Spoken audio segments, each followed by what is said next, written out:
Well, good morning, everybody. I'm Jan Erickson from Stepping Aside, and welcome to As Above, So Below, a rune and tarot divination for Thursday, the 30th day of March, 2023.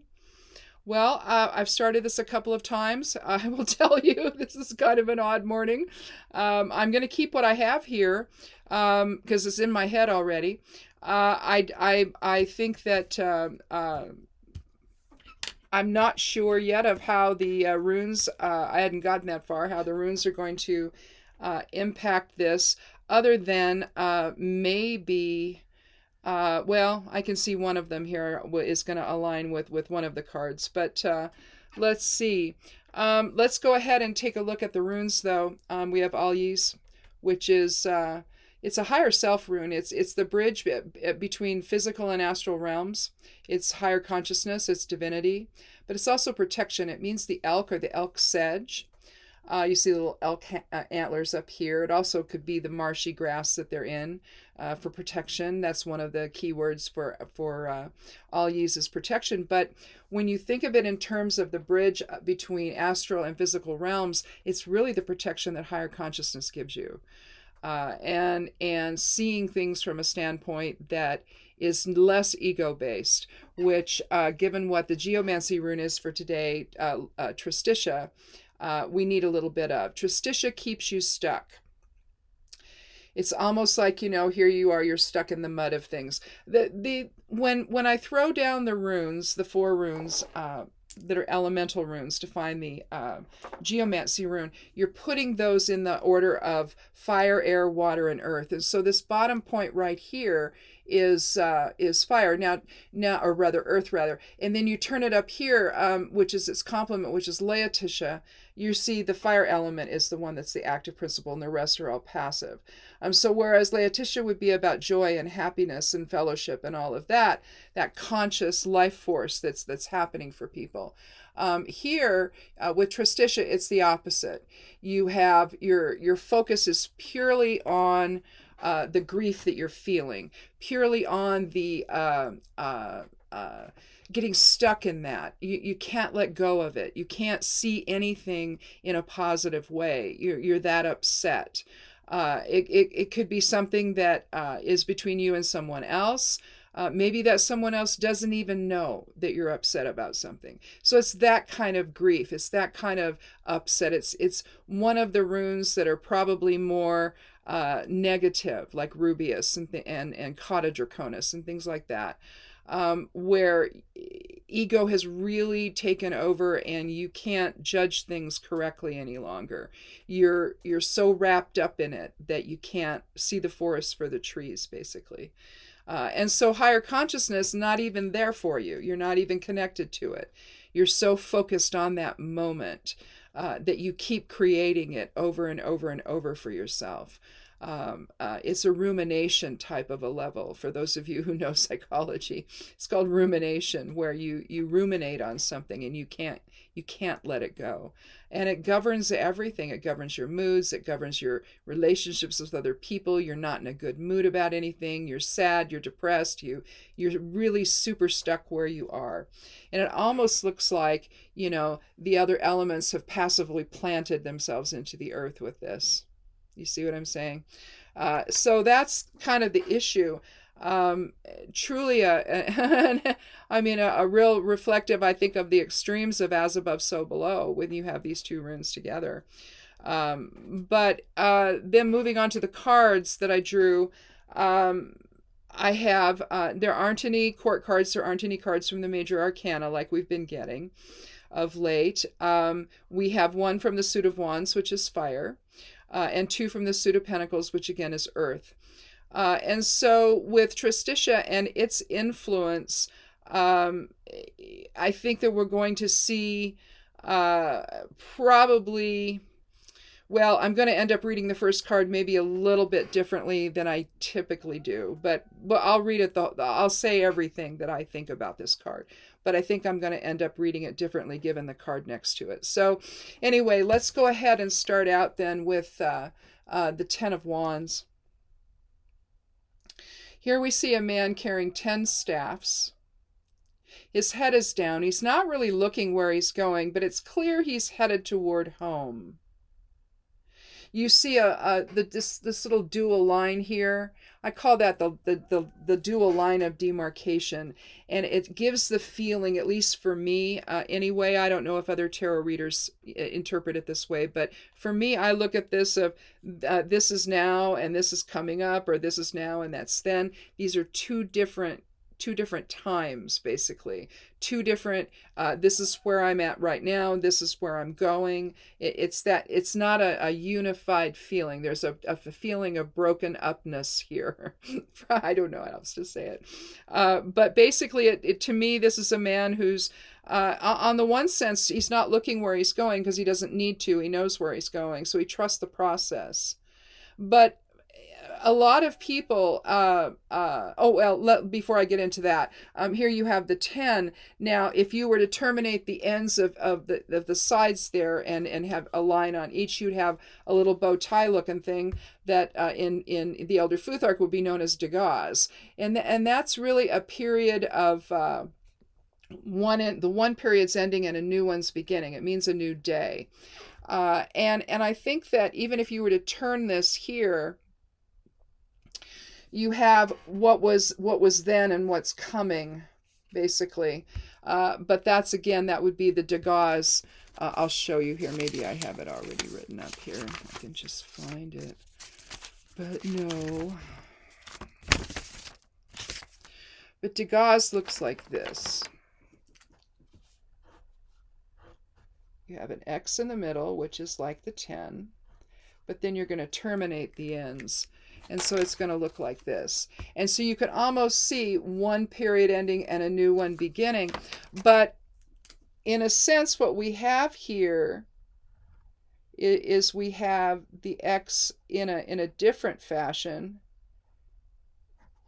And so it's almost like you have, when I turned it sideways, it's like this, where there's not so much of something left, and the true opportunity is what's coming. Now, if this card were in the center and I were starting with the next one, then I might be able to read this a little differently. But here, I think that it's carrying a heavy burden. And you've got all this stuff in the works here. But at the same time, he's not really paying attention to it. So it's not like he has any real clarity about what that is. When things are covering your face, it could be a lack of clarity. Now, normally I would read this as bringing home all the new opportunities to the family here, that he's been putting all of his effort in, and this is what he's, these are all the new clients that he's gained. That's typically how I'm going to read this card. But again, it depends on what card it's paired with.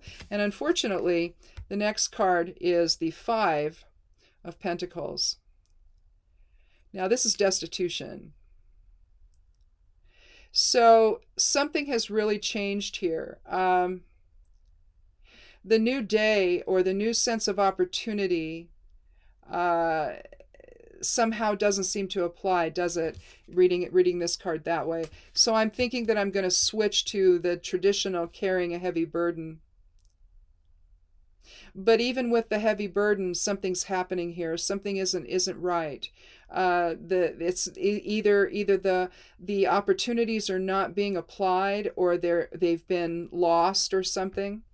If this were upside down, if this were a reversal, I would definitely say that. But with the rune Tristitia, something has happened. You can't see the forest for the trees, maybe. So the opportunities are there, but you're like on autopilot. That's another feeling with this particular card. The feeling of being on autopilot, because he's not looking where he's going. He's got all this stuff, but maybe he can't manifest anything from it. And so something changes, and there's a change in circumstance. 5 is about change. Here you see what is likely a church on the other side of the stained glass window. But these two are walking outside in the snow, walking against the wind. You can see the snow is falling. This one has got a bandaged foot. This one doesn't even have any shoes on. This one's on crutches. He's got a bandaged head.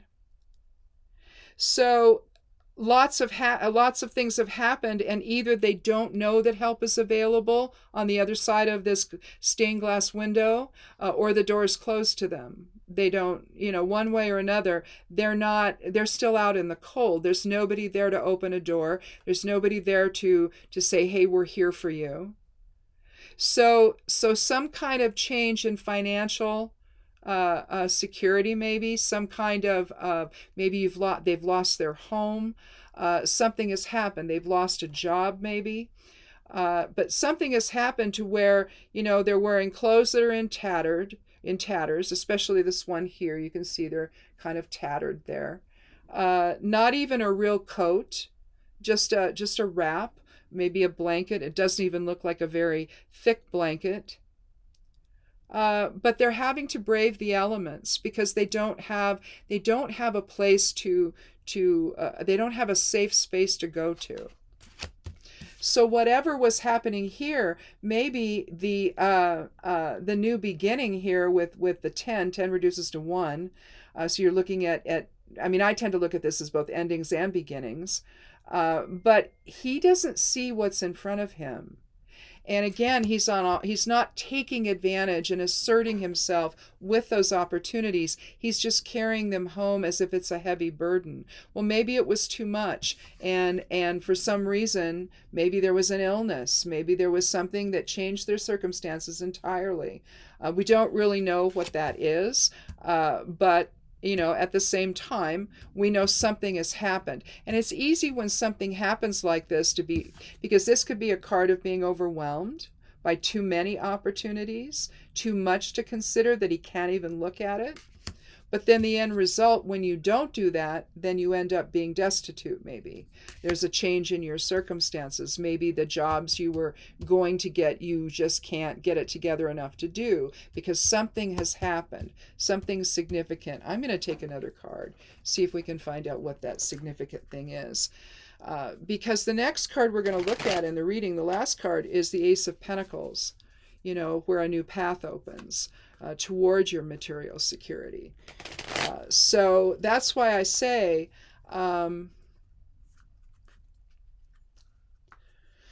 it's kind of hard to interpret the 10 the way I normally do.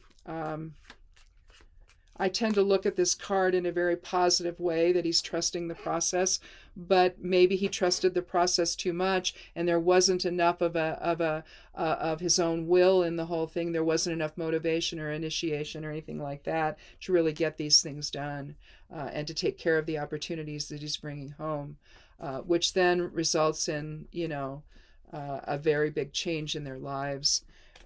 Not really looking at the standpoint from a higher perspective until we get to the Ace of Pentacles.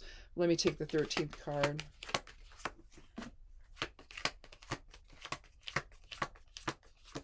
I take the 13th card when I want to take something that's random. The Queen of Swords. Now, the Queen of Swords is an authority figure, but I think that we're going to be talking about inner authority here. She's the kind of queen that doesn't take prisoners. She doesn't listen to nonsense. She expects people to be honest. And so if there's something going on here that leads to a change in circumstances like the 5, then there needs to be some honesty about what's going on, because there's something here that's not right. Lots of opportunity here. Even though it might be a heavy burden, maybe you need to be honest with yourself about that and not take on such a heavy burden.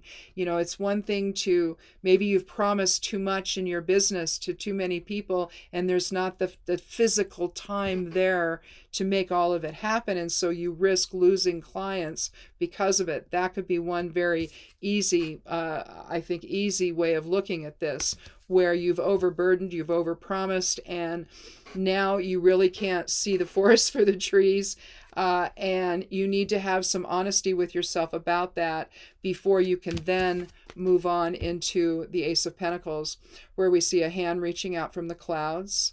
This is higher awareness. You can look at all of the aces that way. Higher awareness, trying to communicate whatever elemental intention. In this case, it's the earth element, having again to do with your material security, just your basic life, your work, your home, your education, your family, your tradition, all of that, the body itself. And maybe some of the maybe he's overdoing it here, and it's causing so much stress that he just collapses under the weight of it all, maybe.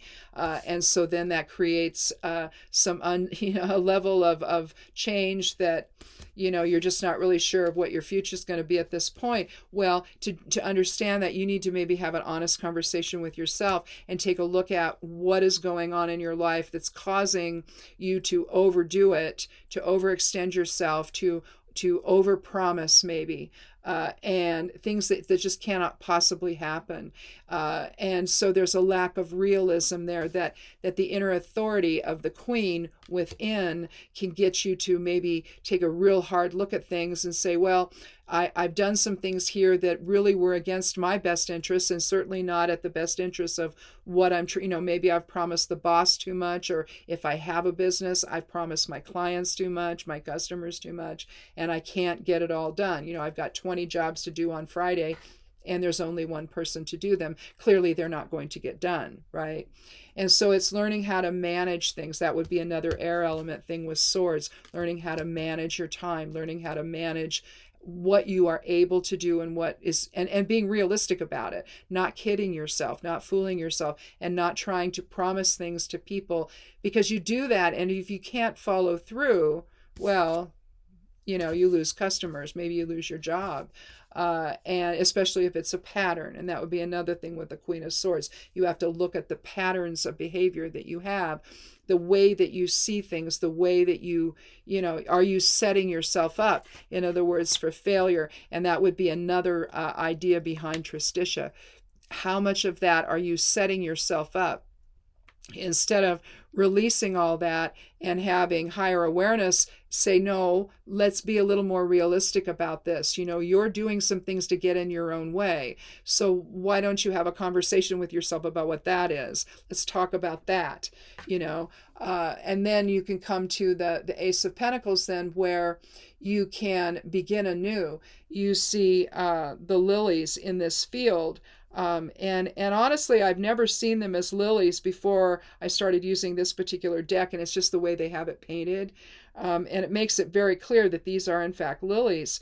I just was always looking at it as things not going so well on this side, and then you walk through the archway, and even though you see mountains back there might be challenges, but there's something positive waiting for you on the other side of that archway.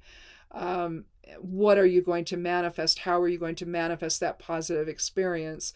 But going through the archway, any kind of archway, is that I'm going to go into something new. That's what that means. And it doesn't matter, how that's presented here on the card. The Ten of Pentacles has a similar thing where there's an archway there, and it's the transfer of legacy. There's two younger people standing either under it or just on the other side of it. It's hard to tell in the card. But there's an older man on this side of it, on this side, and he's sitting there, and he's essentially transferring legacy onto the younger people. And the archway is talking about what are they going to do with that legacy, and what are the new experiences they're going to have as a result of this. And so with the Ace of Pentacles, all things are possible. All things are possible in terms of everything having to do with the earth element. Again, whether it's new education, new opportunities for new employment, a new business, a new home, and again, all of this that you're learning that you can then transfer off to someone else when, to your children, when you get to, my age, or well, hopefully a little older than my age, where you transfer all that off to your kids. Assuming you have kids. I mean, it might be that in a business you might be ready to retire, and you sell it to one of the people that works for you. You know that person, you've worked with them, they've worked for you for a long time, they know the business, they know it, you know that it would be in safe hands. So I mean, any kind of transfer of legacy, it can look in a lot of different ways. But the long and the short of this, I think, is that in order to see this, you have to let go of the restriction that Tristitia puts you under, that focus on the negative, which, seems to be, these two cards here, where you're overburdening yourself and you can't you can't produce what all of these opportunities have to offer. You can't do that. And you can't, and that's, if he were standing up and straight instead of feeling the heavy burden of carrying all of this, see, he already knows he can't manifest all of this. And this is the end result of that. All right. Where a change will happen then in your life where, I don't know, you're going to have to rethink some things. Numerologically, you're looking at 10 reducing to 1, so that's a 1 plus 5 is 6, plus 1 of the ace is 7. And so again, when you look at the Queen of Swords, you can look at the, this is not a 7 card, obviously, but swords is about balance. You see the sword sticking straight up to spirit, but so she's deriving that balance from higher awareness. But it's also, if you look at the 7, you're also looking at observation. You're letting, if you view the 7 as the scales, then you're waiting for those pans to settle out. And so you're observing how that's happening. Is it going to be like this? Is it going to be like this? Is it going to be more even? How do I see this in an objective way? With Tristitia, you don't see things in an objective way, but with all these you do. And so it seems to me that getting above it all, getting to where you can see the overall picture of how you function. Are you taking on too much? Are you then costing your ability to follow through by taking on too much? So there's a lack of, even if you look at it this way, you're looking at a lack of balance where the scales are more heavily weighted here than they are here. So I think that, again, there has to be something going on here today where you're focused on things that can't happen, on the unrealistic side of things. And you need to, before something serious happens, and a major change can happen because of it, you need to have a conversation with yourself and figure out, okay, what's really going on here? Why am I sabotaging my own efforts? Because there's an element here of doing that. You're just carrying too much. I do it all the time. And my husband is like, what are you doing? Put that down. Let me carry that. Let me do that. Because I'm always taking on too much. And it's like, okay, well, I can carry all of this to where I need to go. And then maybe I fall down, or because I can't see where I'm going and I trip and I fall. And yes, that's happened. And my husband would be like, well, what are you doing? How much are you carrying? Well, I'm not carrying anything. Well, no, I'm not, because it's all over the ground at this point, right? So it's like, not mine. Well, no, it is mine. And I made that choice and it was stupid. And I got myself into a position that was untenable. Well, maybe that's what's happening in the 10 of wands. And you need to have something, either something's going to happen that's going to force you to look at it, like the major change here in the 5 of Pentacles, where a change in your own home circumstances, your own material security, a job, whatever, something's happened that takes you in that really awful place of destitution. But then again, we took the other card to try to find some kind of an explanation for that. And realistically, you're looking at having that internal dialogue where you examine, well, what am I doing? Why am I doing it this way? What am I trying to prove? What am I, do I just not, in my case, do I just not want to make 2 or 3 trips? I just want to take it all in one. Well, I'm not seeing the risk involved with that. I'm carrying too much, and I'm either going to drop something or something's going to happen, right? And it always does. It never fails, right? And so I think that having that, being able to sit down with yourself and have that conversation with yourself is what the Queen of Swords is suggesting, and to have it be an honest one. It doesn't have to be with anybody else. It can just be inside yourself. You don't have to tell anybody about it. Well, this is what I figured out, although you might at some point. But the bottom line is it can't go on the way you're going. All right? Because if you do, some significant change is going to happen. When you could simply have an internal dialogue where you talk about what am I doing and why am I doing it, and where is it coming from? Is it coming from a place of grief? Is it coming from a place where you feel pushed to do things? Is there something, did one of your parents suggest that you were not going to make anything of yourself, and now you're proving them wrong, only it's going overboard in that proving them wrong? Something like that might be the case. But you feel driven to do something. There's a sense in the Ten of Wands of maybe feeling driven to do all of this. Well, what's driving you? Is it coming from a place that's unrealistic? Is it coming from a place of grief, where you feel like you can't accomplish anything, and now you're going to show the world that you can, but you're doing it in a way that doesn't make any sense, that's overtaxing you, that's maybe making you promise something that just isn't going to happen. And so whatever the effort you put in is not going to be realized. It's just going to fall apart, and things are going to happen. And that if you just would have taken a look at why are you doing it the way you're doing, are you running headlong into disaster with the choices you're making? Because it kind of feels like between these two, the 10 and the 5, and it's interesting that the 5 is half of 10, but at some point you have to see, will your efforts actually yield the kind of results that you want, or is it going to be the other way around? And if you keep coming upon this whole thing and you're repeating the whole picture where you take on too much and it doesn't work out, you take on too much, it doesn't work out, you see there's a pattern that's developing, and you've got to cut through the deception, the self-deception that you're engaging in, thinking that if I keep doing this, it's going to work out eventually. No, it's that whole thing about if you do the same thing each time, expecting different results, right? That's the definition of insanity, right?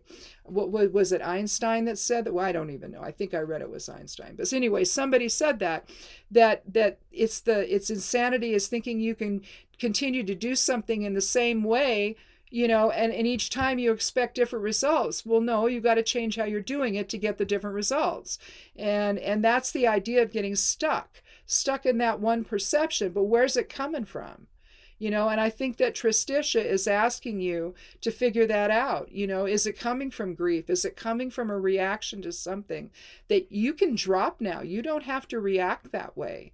It's one thing to work diligently towards something. We see that in the 8 of Pentacles, where he's working diligently and he's growing his reputation and his wealth and his experience and all of that.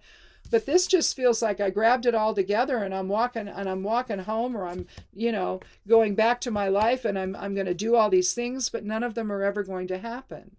You see, you can't bring it to fulfillment because you're starting out in the wrong place. You're picking up too much. Like me, I'm trying to take way too much to the garden. I don't see the tree roots sticking up in the grass, and it's like, oh, I trip, and maybe I don't fall, but I drop things, So it's just one of those things where you start out in a weird place. And so it's like, for me, I have to ask myself, well, why am I doing that? Am I just not wanting to come back and do more than one trip? What is it? Am I just being impatient? And I can say yes to both of those. And so that's what I have to look at. Well, is that impatience getting me anywhere? Not really. And is taking on too much of a burden, is that getting me anywhere? Not really. And so you have to decide, well, how can I achieve these things without doing that? Well, you slow down and you take a look and you take a more measured approach to things, But again, that's something that only the dialogue within is going to tell you, whatever that is for you. It doesn't have to be that. It can be anything. But what is the lesson there? Air element is about lessons. So what is the lesson there for you? And you have to be able to let go of whatever mindset that you have going. Like, I must complete everything that I've ever wanted to do in my entire life today. Not going to happen, right? But yet you've set these unreasonable expectations for yourself that I'm going to do that and I'm going to kill myself doing it. I won't be good to anybody, but by God, I'll get all of it done no, you won't. You see, it's unrealistic and you're stuck in some weird mindset. And when Tristitia, I think the only reason for Tristitia here is to get you to stop and take a look at what that might be. Maybe, right? And then, see, you can walk down that lovely path next to the lilies and go through that archway into new experiences that maybe take you in a better direction, that preserves all that you've been trying to create instead of sabotaging yourself to ruin them, basically. We always want to blame everybody else for the situations we find ourselves in, but I can tell you that the majority of the situations I find myself in are because of my own stupidity, right? And the choices I've made. And it's like, oh, well, I'm going to do it this way. It's like, well, that's not going to work out. And I can hear it in my, well, that's not going to work out, but I'm going to do it anyway, right? No. So there you go. I mean, maybe this is a reading for me. Now that the spring is coming, eventually, maybe, I don't know. And we're going to start planting things, and then I'm going to be out in the garden, and let's see if I can get it all planted and done in one day. It's like, no, you can take time. It doesn't have to be like that, and I'm dealing with my knee. I had fallen last year in the garden, of course, and I got tangled up in some hose, and down I went. And I re-injured my knee, which already has an injury. It happened actually, well, almost 20 years ago. But because of the rheumatoid arthritis I had at the time, I couldn't have surgery on my knee. The medicines weren't working for me anyway, and so they didn't want to take the chance, that I could, get even worse. And I don't really know how I could get worse, but then I did, and so I guess they were right about that. But so I never had any surgery on it, and so now I'm back to using a cane, and so that's going to be interesting. Hopefully, I'm also doing poultices on it, so some of this I could probably heal up. But I think that I re-injured it getting out of the car. I have to be careful how much I bend my knee, and I bent it too far, and I felt it was just horrible. So I think that that's probably what re-injured it. But now I'm going to have to do things differently. I as my husband says, you can't be a pack mule. You can't do any of these things. I mean, I bought a cart, a garden cart. I can take everything, wherever I need to go in that. I don't need to, if I want to take everything at once, I can do it that way. I don't need to set myself up to be hurt anymore, And so that's the internal dialogue I'm having with myself, and when we won't be planting anything till at least the end of May, 1st of June. So this is going to have to be a long conversation I'm going to have with myself. And so, there'll be other things to do, that I can practice the right thinking on, cleaning out the garden areas and getting them ready and all of that good stuff. So, there's just some things that I have to do differently now, and that's fine. It's just fine. But again, it's having the ability to take a look at what you're doing that's not getting you where you need to go, and figuring it out, and figuring out where you're stuck and what's keeping you there, and letting higher awareness come in and help you change that mindset so that you can take some of that burden off yourself that you don't need, and find a way to think about things in a way that actually opens doors for you instead of putting you in the hospital or something, which I am not going. So anyway, I guess that's one way to look at it. So anyway, this was kind of an interesting reading. I don't think that it really related so much, other than maybe the 7 of Cups on Monday, having your head in the clouds. Maybe this is an extension of having your head in the clouds. I don't know.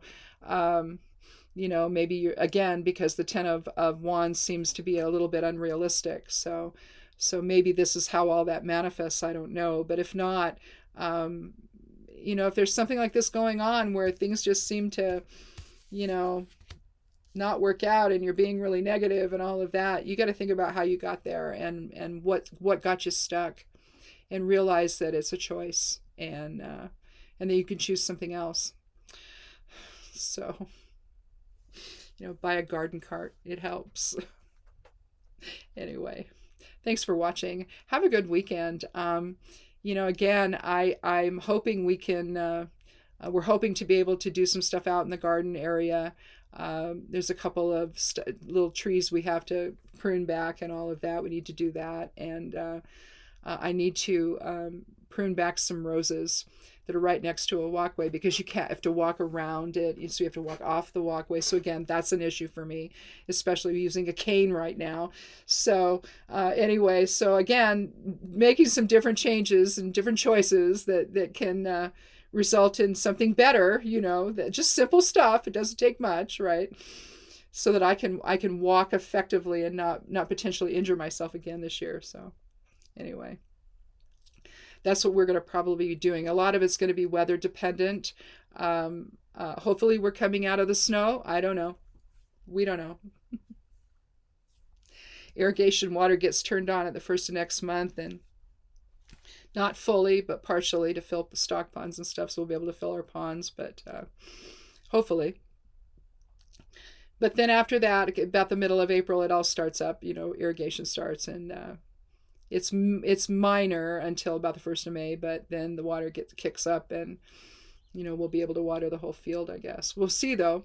We'll see. We don't know what the drought's done. So anyway, that's what's going on in our life right now. So same stuff, different year. That's all. It's the same thing we deal with this time every year. So anyway, thanks for watching. And check out the blog over at Stepping Aside. The address there is imsteppingaside.com. If you forget, click on more below the video and it'll open up a window. It shows you all kinds of stuff there. Scroll down to the bottom part of it and you'll see some other places on social media where I am. And I guess we'll talk again on Monday for another, when you come back, and we'll visit again for another edition of As Above, So Below. Take care of yourself. Take care of one another. Blessed be.